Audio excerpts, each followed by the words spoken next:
ഇന്നത്തെ സുവിശേഷത്തിലെ അവസാന വചനം, ഞാൻ പിതാവിനെ സ്നേഹിക്കുന്നുവെന്നും അവിടുന്ന് എന്നോട് കൽപ്പിച്ചതുപോലെ ഞാൻ പ്രവർത്തിക്കുന്നുവെന്നും ലോകം അറിയണം. ഈ വചനത്തിൽ സ്നേഹവും അനുസരണവും തമ്മിലുള്ള ബന്ധത്തെ യേശു ഊന്നി പറയുന്നു.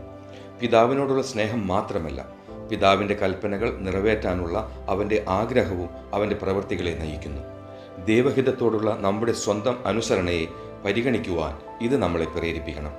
എൻ്റെ നല്ല ഈശോയെ, ഞാൻ അങ്ങയുടെ സ്നേഹത്തിന് സാക്ഷ്യം വഹിക്കാനും അങ്ങയുടെ നാമത്തിന് മഹത്വം നൽകാനും എൻ്റെ പ്രവൃത്തികളെ അങ്ങയുടെ കൽപ്പനകളുമായി യോജിപ്പിക്കുവാൻ എന്നെ സഹായിക്കണമേ. കർത്താവെ, ദൈവിക കൽപ്പനകളെ അനുസരിക്കുന്ന അതേ വിധേയത്വത്തോടെ സാമൂഹിക നിയമങ്ങളെയും അനുസരിച്ച് നല്ലൊരു നാഗരികനായി ജീവിക്കാൻ വേണ്ട കൃപ ഇന്നെനിക്ക് നൽകണമേ. പിതാവിൻ്റെയും പുത്രൻ്റെയും പരിശുദ്ധാത്മാവിൻ്റെയും നാമത്തിൽ ആമേൻ.